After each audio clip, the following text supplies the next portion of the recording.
बिस्मिल्लाहिर्रहमानिर्रहीम अस्सलाम वालेकुम। बाबर आजम की बतौर कप्तान इस वक्त टीम में सूरत हाल कुछ अच्छी दिखाई नहीं दे रही, क्योंकि इतलात ये आई हैं कि पाकिस्तान की जो टीम मैनेजमेंट है, पीसीबी का क्रिकेट बोर्ड है, उन्होंने तीनों फॉर्मेट के लिए अलग अलग कप्तान बनाने का फैसला कर लिया है।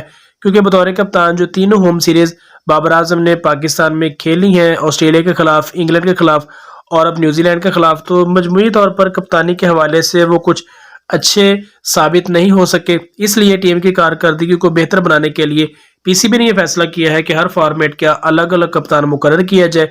तो इसके लिए टेस्ट में कप्तानी का जो कुरा है वो तकरीबन सरफराज अहमद के नाम निकला है, क्योंकि उन्होंने 4 साल बाद वापस आकर जिस तरह की परफॉर्मेंस दी है वो काबिल तारीफ है।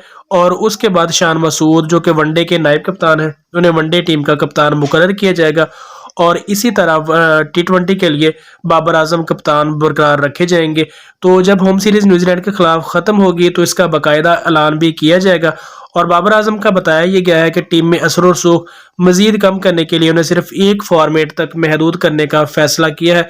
और टेस्ट के लिए कम बैक करने वाले सरफराज अहमद कप्तान होंगे। सरफराज अहमद ने 4 साल बाद वापस आकर ऐसी बेमिसाल कारकर्दगी दी कि लोग उनके मदाह हो चुके हैं। जबकि बाबर आजम के से जब ये पूछा गया कि क्या आप सरफराज अहमद के 4 साल ज़ाया होने पर आपको कोई अफसोस है, तो उन्होंने बड़ा अजीब जवाब दिया कि मुझे कोई अफसोस नहीं, मेरा काम सिर्फ क्रिकेट खेलना है। हालांकि सोशल मीडिया पर जो क्रिकेट के लवर हैं, शायकीन हैं, उनका ये कहना था कि सरफराज अहमद की हौसला अफजाई करनी चाहिए थी बाबर आजम को बतौर कप्तान, क्योंकि जिस तरह की कारकर्दगी उन्होंने दिखाई है वो वाकई काबिल तारीफ है। लेकिन बाबर आजम का ये बयान सोशल मीडिया पर लोगों ने बहुत ही इस पे बुरे कमेंट किए, अब गुस्सा निकाला। और उनका ये कहना था कि बाबर आजम को इस तरह गैर जिम्मेदाराना बयान नहीं देना चाहिए था। दोस्तों, आप इस हवाले से क्या कहते हैं नीचे कमेंट सेक्शन में मुझे ज़रूर बताइएगा। वीडियो अच्छी लगी तो लाइक लाजमी करें, अपने दोस्तों के साथ शेयर भी कीजिए। मिलते हैं किसी नेक्स्ट वीडियो में, तब तक के लिए अल्लाह निगहबान।